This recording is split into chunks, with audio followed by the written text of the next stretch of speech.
자, 지난주에 나눴던 말씀 한번 우리 정리해 볼까요? 보아스라고 하는 사람이 어떤 사람이냐 하면 은혜를 베푸는 사람이다 하는 이야기를 나눴죠.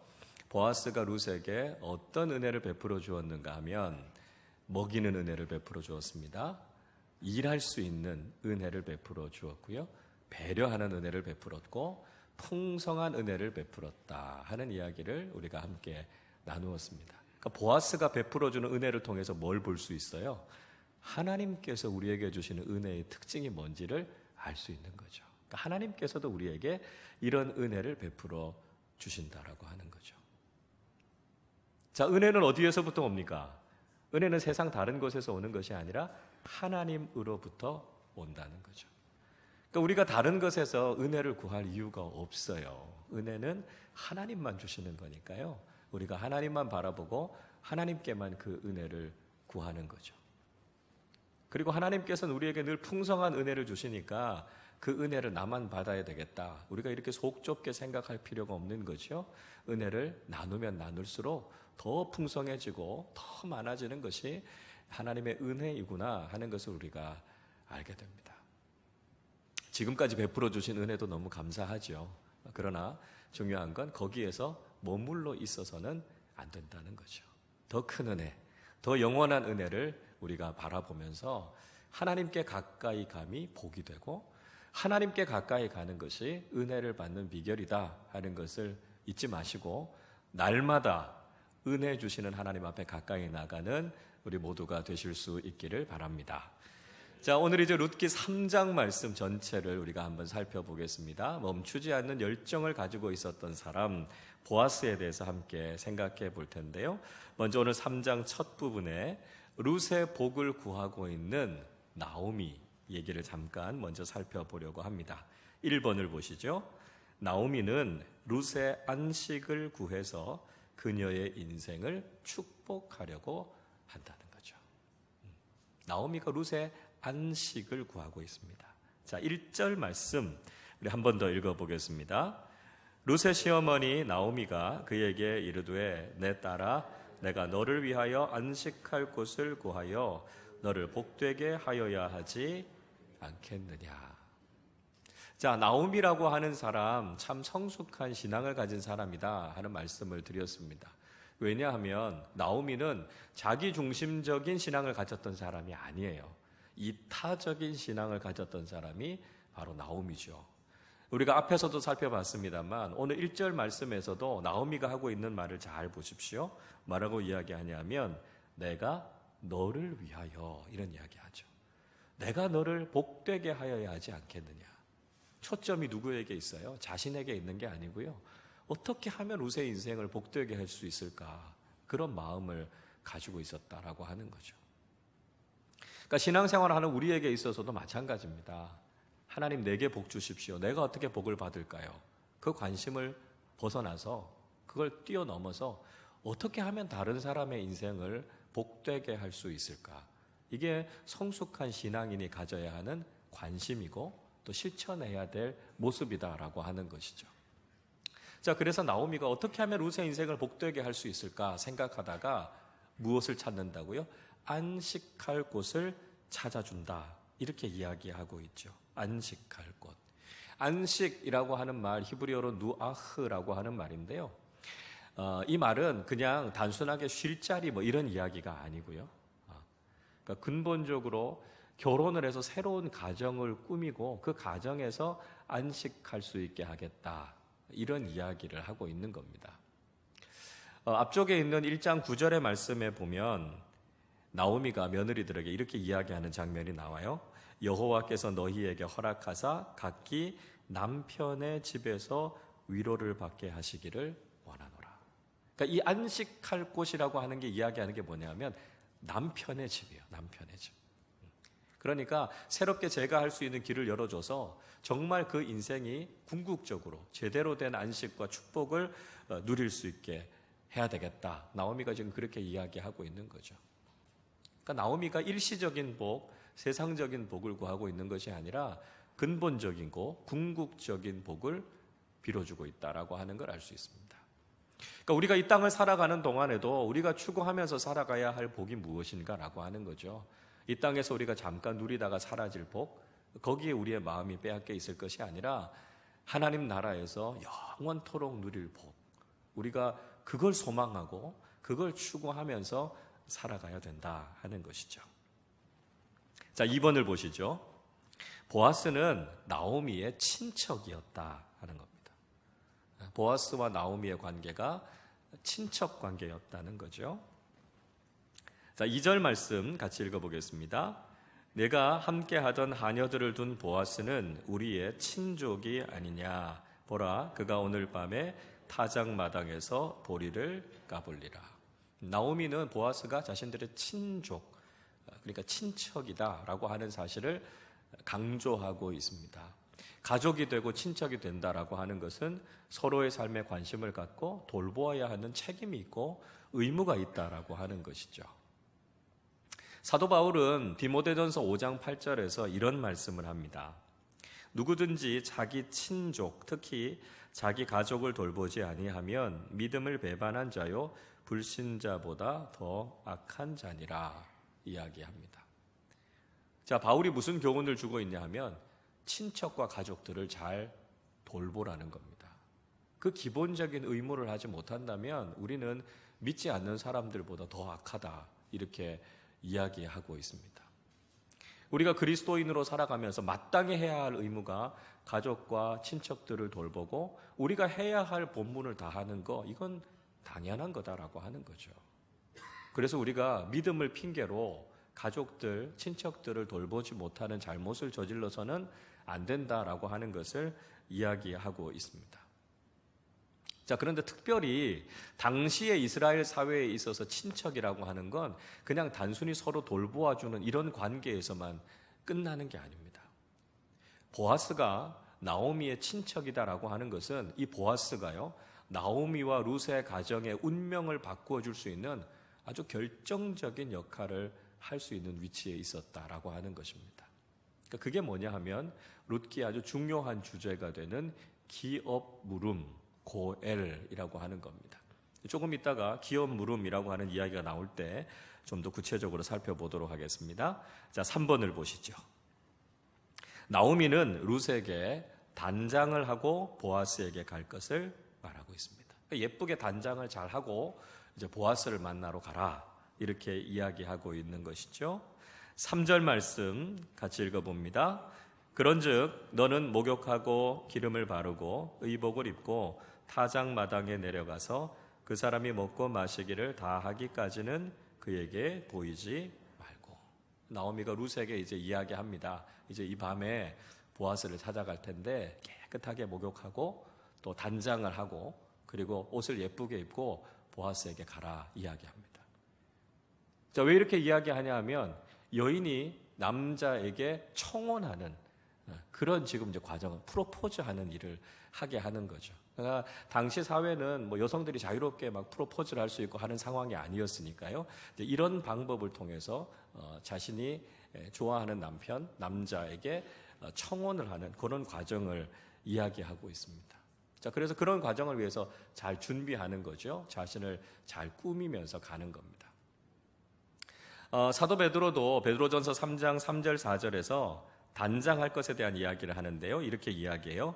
너희의 단장은 머리를 꾸미고 금을 차고 아름다운 옷을 입는 외모로 하지 말고 오직 마음에 숨은 사람을 온유하고 안정한 심령에 썩지 아니할 것으로 하라. 이는 하나님 앞에 값진 것이니라 이야기합니다. 그러니까 사도 베드로도 여인들의 단장에 대해서 중요성을 이야기하고 있는데 중요한 건 외적인 모습을 꾸미는 것도 중요하지만 보다 더 중요한 건 마음을 꾸미는 게 중요하다는 거죠. 그러니까 마음을 아름답게 잘 가꾸는 것, 그게 중요하다라고 하는 겁니다. 자, 그거보다 더 중요한 게 뭐겠습니까? 영적인 단장을 하는 거죠. 외모를 꾸미는 것도 중요합니다. 우리의 마음을 선하고 아름답게 가지는 것도 중요합니다. 더 중요한 건요, 믿음으로 주님이 오실 길을 준비하는 거죠.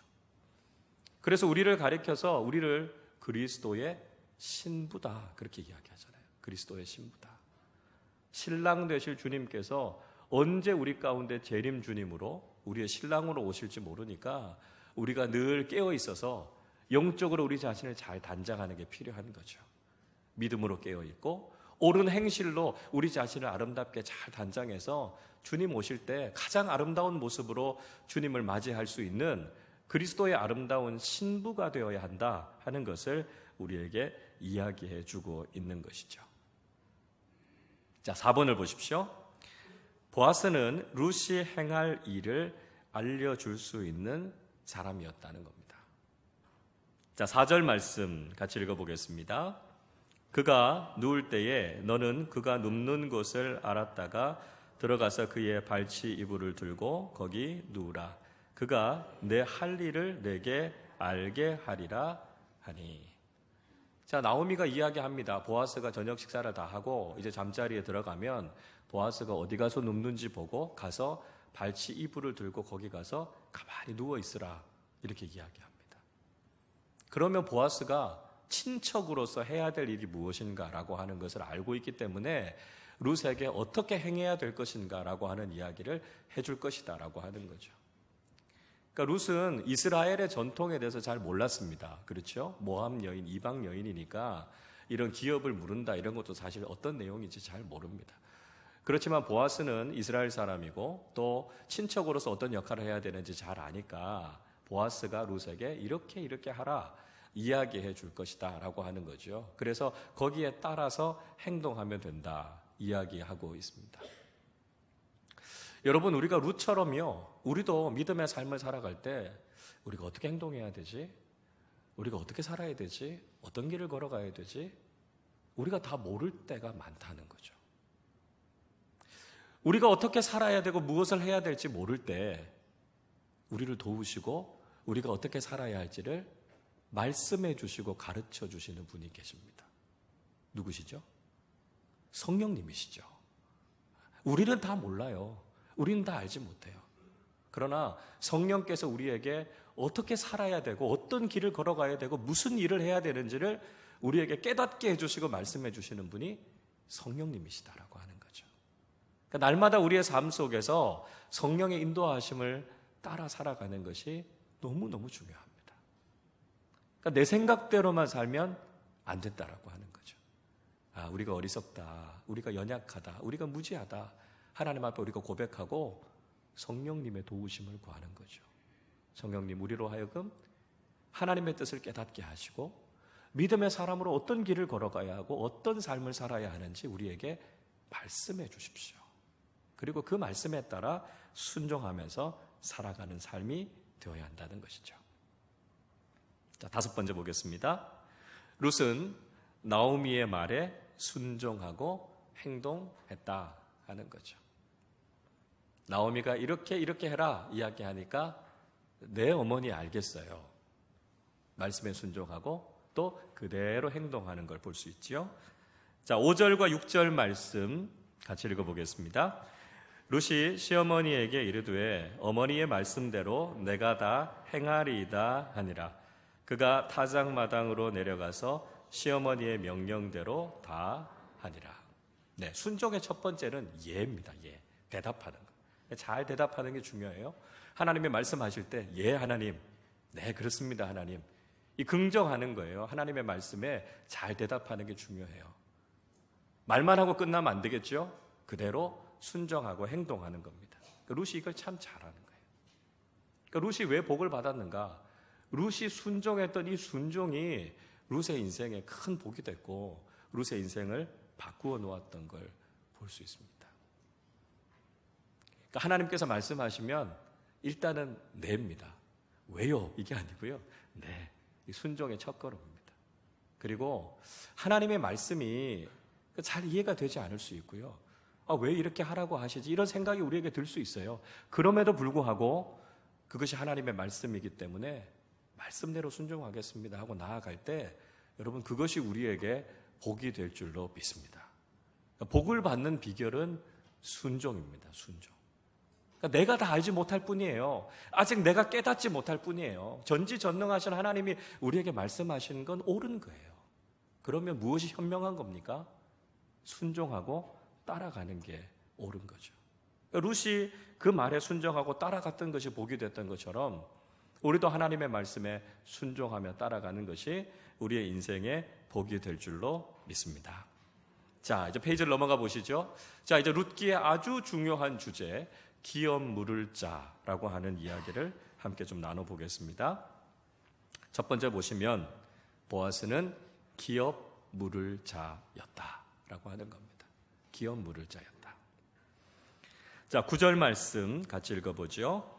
이르되 내가 누구냐 하니 대답하되 나는 당신의 여종 루시오니 당신의 옷자락을 펴 당신의 여종을 덮으소서 이는 당신이 기업을 물을 자가 됨이니이다 하니. 자, 7절 말씀부터 살펴보시면 이제 보아스가 먹고 마시고 아주 즐거워해서 이제 잠자리에 듭니다. 그런데 곡식단 더미 끝에 잠자리를 펴고 거기에서 잠을 잡니다. 왜 그럴까 한번 생각해 보면 아마 타작하는 일들이 많았던 것 같아요. 그래서 늦게까지 일을 하고 그리고 나서 이제 저녁 먹고 이렇게 하다 보니까 시간이 이제 너무 늦은 거죠. 그러니까 집에까지 가서 잠잘 시간이 없어서 곡식단이 있는 그 타작 마당에서 아마 잠을 청한 것 같습니다. 그 잠을 자고 있으니까 그곳을 알고 이제 밤에 룻이 그 잠자리를 찾아갑니다. 그리고 이불을 들고 발치 이불을 들고 그 속에 거기에 이제 룻이 누워 있는 거죠. 그러니까 굉장히 깊은 밤에 지금 이제 로맨스가 이제 진행이 됩니다. 이제 보아스와 룻이 만나서 이제 본격적으로 이제 연애를 하게 되는 이제 그런 장면이 기록이 되어져 있는 거죠. 보아스가 밤에 바깥에서 이 광야 지역에서 자니까 뭐 밤이 되면 온도가 뚝 떨어지잖아요. 그러니까 추워서 이불을 이렇게 좀 이렇게 보듬어서 이렇게 덮으려고 하다가 보니까 이게 낯선 여인이 이렇게 손에 닿는 겁니다. 깜짝 놀라서 일어나는 거죠. 누구냐? 그러니까 저 룻입니다. 이렇게 된 거죠. 자, 그리고 룻이 이야기합니다. 당신이 기업 물을 자가 됩니다. 그러니까 당신의 옷을 펴서 저를 좀 덮어주십시오. 이렇게 이야기합니다. 자신을 거두어 달라는 거죠. 자신을 아내로 맞이해 달라. 이렇게 이야기를 하고 있는 겁니다. 자, 그래서 이 기업을 물은다라고 하는 이야기, 히브리어로는 고엘이라고 하는 건데요. 이제 왜 이런 이야기가 나오는가라고 하는 걸 좀 알 필요가 있어요. 성경학자들은 이 고엘이라고 하는 것이 보통 한 4가지 정도의 책임이 있다고 이야기합니다. 첫 번째 고엘은 뭐냐면 가족이나 친척들 중에 재산상의 손해를 입게 되는 경우들이 있잖아요. 재산을 잃게 되고 그러면 가족들이, 친척들이 돈을 모아갖고요, 그 재산을 다시 찾아주는 거예요. 그래서 재산을 찾아주는 고엘, 이게 첫 번째 고엘입니다. 두 번째 고엘은 뭐냐 하면 너무 가난하면 나중에 결국은 자기 자신의 몸을 팝니다. 그래서 노예가 돼요, 노예가. 우리 친척들 중에 종이 돼 있고 노예가 돼 있으면 그 가문에 그 참 부끄러운 일이잖아요. 그러니까 그 친척들이 돈을 내서 그 몸값을 주고 이 사람을 속량합니다. 그래서 그 몸값을 주고 그를 자유인으로 만들어주는 고엘이 있었습니다. 세 번째 고엘은 어떤 거냐면 친척 중에 한 사람이 누군가에게 공격을 받았어요. 억울하게 공격을 받아서 피 흘리고 상처를 입게 됐어요. 그러면 친척들이 가만히 있으면 안 됩니다. 가서 그 사람에게 가서 복수를 하는 거예요. 복수. 그래서 그 피 흘림을 되갚아주는 고엘이라고 하는 것이 있었습니다. 자, 네 번째 고엘이 뭐냐면 형제들 가운데 결혼을 했는데 자녀를 낳지 못하고 형이나 동생이 죽었어요. 그러면 그 형제들 중에 한 사람이 그 형수나 제수와 결혼을 해서 그 형의 가문을 이어주는 계대 결혼을 했어야 했습니다. 그래서 그 사람의 이름이 끊어지지 않도록 대를 이어줘야 하는 그런 대잇기의 고엘이라고 하는 것이 있었다라고 하는 거죠. 그래서 지금 룻이 이야기하는 고엘이 이 네 번째의 경우에 해당한다, 이렇게 생각하시면 되겠습니다. 그러니까 친척으로서 또 혈연 관계에 있었던 사람들로서 서로 친척들을 돌보아주고 해야 될 책임과 의무가 있었던 것이죠. 그걸 통틀어서 고엘이라고 이야기하는데, 대표적으로 지금 룻은 남편과 결혼해서 자녀를 낳지 못했으니까요, 가까운 친척인 보아스가 그 대를 이어주어야 할 그런 고엘의 책임이 있었던 거죠. 그러니까 기업을 물은다라고 하는 것, 고엘이라고 하는 건 책임과 의무를 이야기합니다. 그러니까 우리가 성숙한 믿음의 사람이 된다라고 하는 게 뭘까 생각해 보면 그런 책임과 의무를 감당해내는 거죠. 나의 유익만 생각하고 내가 무엇을 얻을 것인가 거기에만 관심이 있는 게 아니라 내가 해야 할 의무, 내가 해야 할 책임이 뭔가 이걸 성실하게 잘 감당해내는 사람들이 바로 좋은 믿음의 사람들이다 하는 것을 우리가 알 수 있다는 것이죠. 자, 두 번째를 보시죠. 보아스는 룻의 인격과 정절을 높이 사고 있습니다. 룻의 인격, 또 룻의 정절. 그 부분에 대해서 아주 높이 평가하고 있는 거죠. 자, 10절과 11절 말씀 같이 읽어보겠습니다. 그가 이르되 내 딸아 여호와께서 내게 복 주시기를 원하노라. 내가 가난하건 부하건 젊은 자를 따르지 아니하였으니 내가 베푼 인애가 처음보다 나중이 더하도다. 그리고 이제 내 딸아 두려워하지 말라. 내가 네 말대로 네게 다 행하리라. 내가 현숙한 여자인 줄을 나의 성읍 백성이 다 아느니라.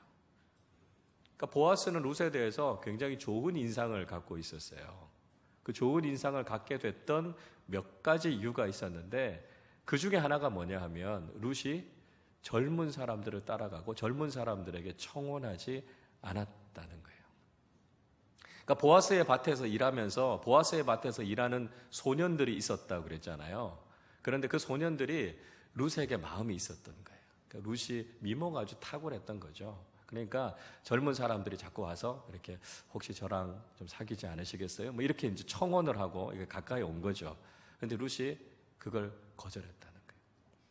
그러니까 룻의 입장에서 보면 사실 젊은 사람을 만나서 새로운 가정을 꾸미고 전도 유망한 사람과 만나서 그런 가정을 꾸미는 게 본인에게 더 유익이 됐겠죠. 그런데 그런 젊은 사람들의 말을 따라가지 않았고 그들을 따라가지 않았다라고 하는 거죠. 그러니까 상대적으로 이 보아스라고 하는 사람은 그 연령이 굉장히 높은 어르신에 해당되는 거죠.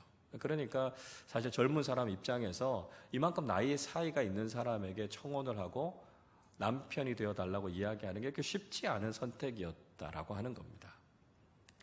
그런데도 보니까 룻이 젊은 사람을 따라가지 않고 지금 보아스에게 와서 청혼을 하고 있잖아요. 그게 참 대단한 일이다라고 하는 거죠. 그러니까 나오미의 가정에 이 의무, 계대 결혼을 해야 될 의무가 룻에게는 사실 없었습니다. 룻은 이방 여인이니까요. 꼭 그렇게 하지 않아도 되고 자기 유익을 생각하면 젊은 사람, 좀 더 오래 자기와 함께 살 수 있는 사람과 살면 되는 거죠. 그런데 룻은 그런 길을 선택하지 않았고 오히려 책임의식을 가지고 희생정신을 가지고 그 가정의 대를 이어가려고 하는 그 행동이 룻이 보기에는 보아스가 보기에는 너무 좋아 보였던 거죠. 그래서 룻에 대해서 좋은 인상을 갖고 있었던 겁니다. 그뿐만 아니라 이 룻이 굉장히 현숙하고 아주 정절을 잘 지키는 여인이었습니다. 그래서 그 읍내에서 그 베들레헴 그 동네에서 사람들로 하여금 칭찬이 아주 자자했던 사람입니다. 그러니까 사람들이 모이면 그런 얘기 한 거죠. 그 왜 나오미네 집에 그 외국인 며느리 있잖아. 그 며느리 참 참하더라고. 참 잘해. 사람이 어쩜 그렇게 바르고 어쩜 그렇게 현숙한지 몰라. 사람들의 칭찬이 아주 자자했던 거죠. 그런 이야기들을 보아스가 들었다라고 하는 거죠. 자, 여러분 룻에게 내려졌던 이런 사람들의 평가, 이런 평가가요, 우리 그리스도인들의 평가가 돼야 된다는 거죠. 우리 그리스도인들이 어떤 삶을 살아야 됩니까? 잠깐 있는 나의 유익을 위한 삶을 살아가는 것이 아니라 우리가 해야 될 그 일을 위해서 책임의식을 가지고 희생하고 헌신적인 삶을 살아가는 사람들, 그게 바로 우리 그리스도인들이 되어야 한다는 것이죠. 사람들이 보기에 역시 그리스도인들은 달라. 정직하고 성숙하고 바르고 이런 모습으로 살아가는 사람들이 그리스도인이다라고 하는 평가를 받아야 되는 거죠. 여러분, 그래야 우리의 신앙이, 우리의 삶이 많은 사람들에게 선한 영향력을 미칠 수 있지 않겠습니까? 룻이 가지고 있었던 평가, 평판이 바로 우리 믿음의 사람들의 평판이 되어야 한다는 것입니다. 자, 세 번째로 보십시오. 보아스는 자기보다 더 가까운 기업 물을 자를 언급하고 있습니다. 자기보다 기업 물으는 순위가 더 앞선 순위에 있는 사람이 있다는 이야기를 하죠. 12절 같이 읽어보겠습니다. 참으로 나는 기업을 물을 자이나 기업 물을 자로서 나보다 더 가까운 사람이 있으니. 보아스가 지금 뜻밖의 이야기를 하는 겁니다. 룻은 보아스가 기업 물을 1순위라고 생각하고 있었는데 보아스보다 더 앞순위의 사람이 있다라고 하는 이야기를 지금 룻이 듣게 된 겁니다. 자, 보아스가요, 갑자기 찾아온 룻에 대해서 굉장히 침착하게 이 상황을 잘 설명해 주고 있고요. 또 다른 사람, 기업 물을 앞순위에 있는 사람의 영역, 권리 이런 것들도 침범하지 않고 잘 지키려고 하는 아주 예의 바른 사람인 걸 우리가 볼 수 있습니다. 자, 그런데 이런 질문이 한 가지 생겨요. 그러니까 나오미가 지금 룻에게 보아스에게 가라 그랬잖아요. 기업 물을 자니까. 나오미가 보아스보다 기업 물을 앞순위에 있는 친척이 있다는 걸 모르고 보아스에게 보냈을까요? 그럴 것 같진 않아요. 그죠? 여러분 한번 생각해 보십시오. 우리도 친척이면 누가 더 가까운 친척인지, 촌수가 누가 더 가까운지 누구보다 잘 알잖아요. 그러니까 나오미가 모르고 보아스에게 룻을 보냈을 리가 없다는 거죠. 그러니까 알면서도 지금 룻을 보아스에게 보낸 거예요. 왜 그랬을까? 한번 미루어 짐작해 보면 기업 물을 앞순위에 있는 사람이 있는데 그 사람이 믿음지가 않은 거예요. 그 사람한테 이 룻을 맡기고 싶지 않은 거예요. 그 사람보다 보아스가 훨씬 더 존경을 받고 훨씬 더 좋은 사람이니까 보아스가 룻을 좀 거두어 주면 룻의 인생이 정말 행복하지 않겠나, 그런 마음이 나오미에게 들었던 거예요. 그러니까 사실 이게 좀 위험 부담이 있음에도 불구하고 보아스에게 먼저 보낸 겁니다. 그러니까 이거 인간적으로 생각해 보면 이거 자칫하면 어려워질 수도 있는 거죠. 기업 물을 앞순위에 있는 사람이 이 사실을 알게 되거나 마을에 있는 다른 사람들이 알게 되면 이거 굉장히 큰 스캔들이 일어날 수 있는 일이거든요. 그럼에도 불구하고 지금 나오미가 결단을 한 겁니다. 왜요? 룻에게 가장 좋은 걸 주고 싶어서요. 그래서 인간적으로는 어려울 수 있고 자칫하면 이게 힘든 일이 될 수 있지만 그럼에도 불구하고 그래, 믿음으로 룻에게 최선의 것을 주어야 되겠다라고 하는 선택과 결단이 있었던 것을 볼 수 있습니다. 여러분, 우리의 신앙생활도 마찬가지예요. 우리가 신앙생활 하다 보면 인간적으로 생각하면 어려운 일들이 있습니다. 인간적인 한계가 있죠. 그래서 이거 할 수 있을까? 이런 마음이 들 수 있어요. 그러나 여러분, 하나님은 우리가 믿음으로 하나님의 최선에 도전하기를 원하세요. 우리의 인간적인 생각에 머물고 거기에서 만족할 것이 아니라 하나님이 원하시는 최선이 뭔가를 보고요, 그걸 위해서 도전하기를 원하신다는 거예요. 저는 여러분들이 하나님께서 주실 최선을 바라보면서 나가실 수 있기를 축복합니다. 하나님께서는요, 우리가 생각하는 것보다 더 뛰어난 것, 더 좋은 것을 우리의 삶에 계획하고 계세요. 그런데 인간적인 생각으로 바라보면 내가 그거 할 수 있을까? 그거 어렵지 않을까? 이런 마음이 들 수 있어요. 그러나 우리가 하나님께서 주시는 그 믿음 가지고 그 한계를 뛰어넘는 거예요. 그리고 하나님, 가장 좋은 것을 향해서 하나님께서 우리에게 그것을 주실 것을 믿고 믿음으로 나아갑니다. 그 결단을 가지고 나아갈 때 하나님께서 우리의 인생에 가장 좋은 것을 허락해 주실 줄로 믿습니다. 그래서 하나님이 주시는 최선을 선택하며 살아가는 복된 믿음의 사람들이 되실 수 있기를 바랍니다. 자, 네 번째입니다. 보아스는 자신의 책임과 의무를 다할 것을 다짐합니다.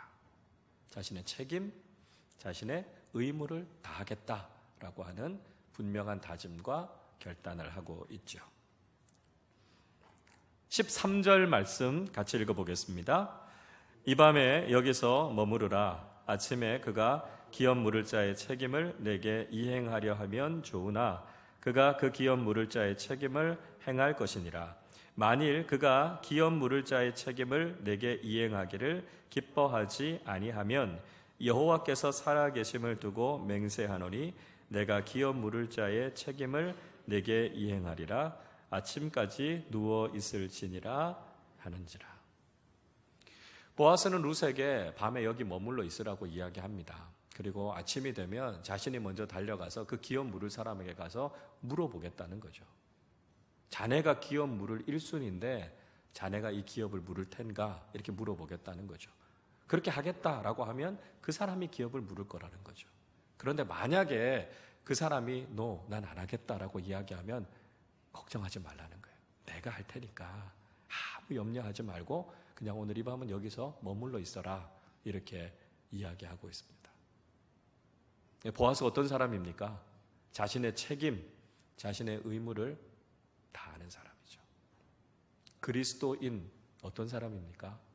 하나님께서 우리에게 맡겨주신 책임과 의무를 성실하게 감당하는 사람입니다.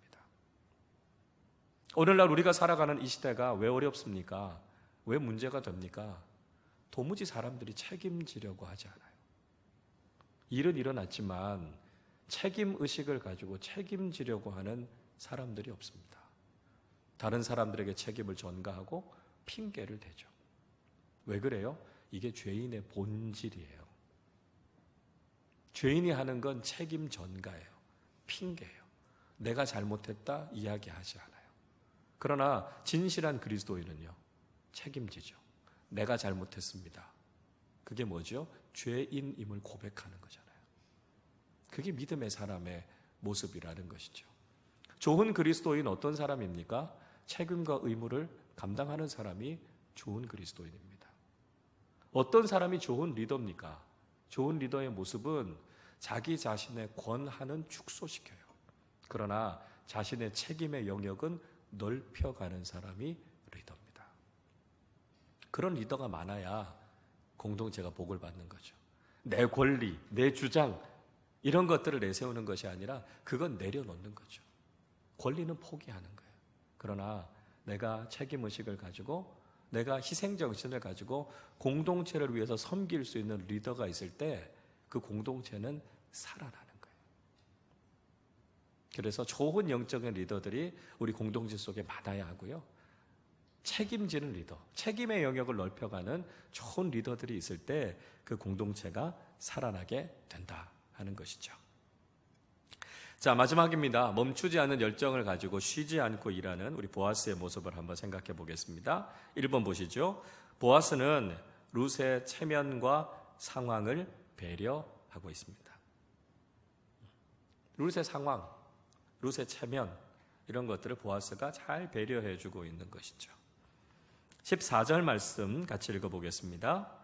룻이 새벽까지 그의 발치에 누웠다가 사람이 서로 알아보기 어려울 때에 일어났으니 보아스가 말하기를 여인이 타작마당에 들어온 것을 사람이 알지 못하여야 할 것이라 하였습니다. 룻이 새벽 아주 이른 시간에 집으로 돌아갔습니다. 그러니까 해 뜨기 전에 아주 캄캄할 때, 해 뜨기 전이 제일 캄캄하잖아요. 그때 사람들이 알아볼 수 없는, 사람들이 볼 수 없는 그 시간에 집으로 돌아갔다는 거죠. 왜냐하면 룻이 타작마당에 온 게 다른 사람들에게 알려지면 안 되니까요. 그러면 공연히 의심이 생기고 문제가 생기니까 그렇게 하라 보아스가 이야기하고 있습니다. 그러니까 사실 보아스의 입장에서는 이것도 되게 위험할 수 있어요. 그러니까 보아스가 그동안 쌓아왔던 명성이 있잖아요. 그런데 혹시 이런 스캔들이 생기면 보아스에게서는 굉장히 치명적인 일이 될 수도 있습니다. 그러니까 보아스가 자기 입장을 생각했다면 사실 자기가 이 일을 한 게 아니잖아요. 룻이 스스로 일을 벌인 거니까 나는 모르고 룻이 이런 일을 일으켰다. 마을 사람들한테 이야기하고 자신은 충분히 피할 수도 있었습니다. 그런데 보아스는 그렇게 하지 않았다는 거예요. 왜요? 룻의 입장과 룻의 체면을 생각한 거죠. 만약에 그렇게 되면 룻의 입장이 아주 곤란해지니까 보아스가 그를 보호해 준 겁니다. 자칫하면 자신에게 위험해질 수도 있는 상황임에도 불구하고 룻을 배려하고 그를 보호해 주고 있는 보아스의 모습을 볼 수 있죠. 자, 두 번째를 보십시오. 보아스는 룻을 빈손으로 보내지 않았다 하는 겁니다. 빈손으로 보내지 않았다. 15절 말씀 같이 읽어보겠습니다. 보아스가 이르되 내 겉옷을 가져다가 그것을 펴서 잡으라 하매 그것을 펴서 잡으니 보리를 6번 되어 룻에게 지워주고 성읍으로 들어가니라. 자, 이런 상황, 이거 굉장히 위기의 상황, 어려운 상황이 될 수도 있었고요. 사람들의 눈에 띄기라도 하면 굉장히 어려워질 상황입니다. 그럼에도 불구하고 보아스가 룻을 그냥 보낸 게 아니에요. 겉옷을 펴봐라. 그리고 보리를 6대나 돼갖고 먹을 것을 다 챙겨서 보내는 거죠. 얼마나 배려하는 마음이 탁월한 사람입니까? 17절에도 보니까요, 시어머니에게 빈손으로 가지 말라 이야기하죠. 그러니까 보아스라고 하는 사람이 룻과 나오미를 얼마나 적극적으로 돌보고 살핀 사람인가 하는 것을 알 수 있습니다. 그러니까 이게 우리 그리스도인들의 모습이 되어야 한다는 것이죠. 우리 주변을 늘 잘 살피고 어떤 도움이 필요한가, 어떻게 우리가 우리의 이웃들을 도와야 될까 적극적으로 잘 관심을 가지고 살피는 사람들이 되어야 된다는 거죠. 누군가 돕겠지, 그게 아니고요.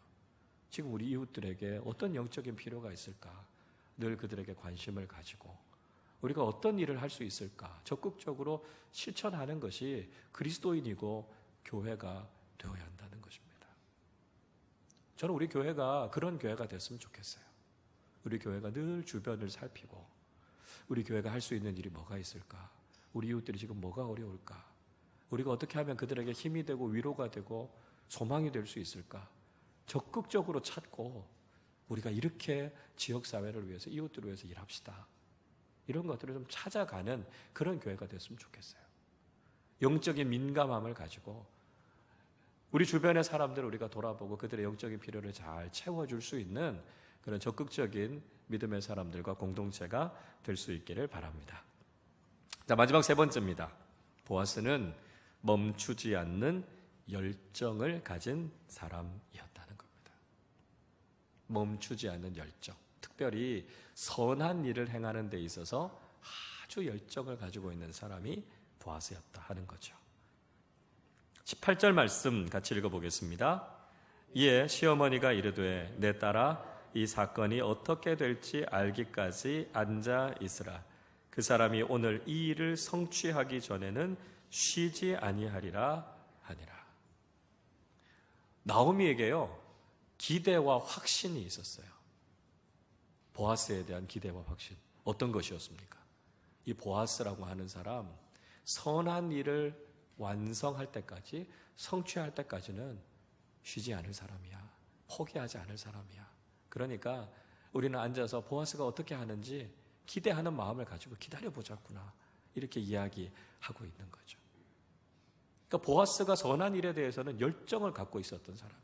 미적미적한 사람도 아니었고요, 미루는 사람도 아니었어요. 날이 밝음과 동시에 뛰어가서 기업 물을 자를 만나고 자신이 해야 될 일을 하고, 그런 열정과 열심을 갖고 있었던 사람이 바로 보아스였다는 거죠. 그런 보아스에 대한 신뢰가 생긴 거죠. 보아스가 가지고 있었던 이 열정은요, 하나님을 참 많이 닮았다는 생각이 듭니다. 하나님은 열정적인 하나님이세요. 그래서 구약 성경을 읽어보면 하나님의 열심이라고 하는 말이 많이 나옵니다. 이게 뭐냐면 열정적인 하나님이죠. 하나님이 무슨 일에 열정을 갖고 계십니까? 우리를 구원하는 일이에요. 하나님이 우리를 구원하시기 위해서 메시아를 보내시고 그 구원의 열정이 얼마나 뜨거운가를 우리에게 말씀해 주고 계시죠. 자, 이사야서 9장 7절 말씀 보시면 이렇게 이야기합니다. 그 정사와 평강의 더함이 무궁하며 또 다윗의 왕자와 그의 나라에 군림하여 그 나라를 굳게 세우고 지금 이후로 영원히 정의와 공의로 그것을 보존하실 것이라.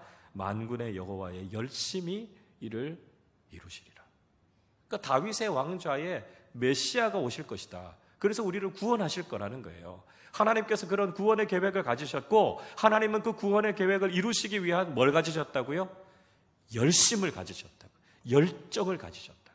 그래서 하나님께서 그 일을 완성하시기까지 하나님은 쉬지 않고 그 구원의 역사를 이루시는 분이시라는 거예요. 하나님은요, 이런 열정을 가진 사람을 찾으시는 거예요. 그래서 하나님의 이 일에 함께 동역할 사람들을 찾으시는 거죠. 보아스처럼 선한 일에 열정을 가지고 멈추지 않는 하나님의 사람들을 찾으시고 그 사람들을 사용하십니다. 우리 어떤 사람들이 되어야 되겠습니까? 하나님이 하시고자 하는 그 선한 일, 그 아름다운 일에 우리도 하나님의 그 열정을 닮아서 주님과 함께 그 일을 감당해내는 믿음의 사람들이 되어야 한다는 것이죠. 하나님께서 우리를 불러주셨습니다. 하나님께서 우리를 구원해 주셨습니다. 그리고 거룩한 하나님의 일에 우리로 하여금 동참하게 하셨습니다. 하나님이 가지고 계신 이 거룩한 열정이 오늘도 우리의 마음속에 새롭게 회복되어져서 주님께서 쓰시고자 할 때 기쁨으로 귀하게 쓰임받는 우리 모두가 되시기를 주님의 이름으로 축원합니다. 기도하겠습니다.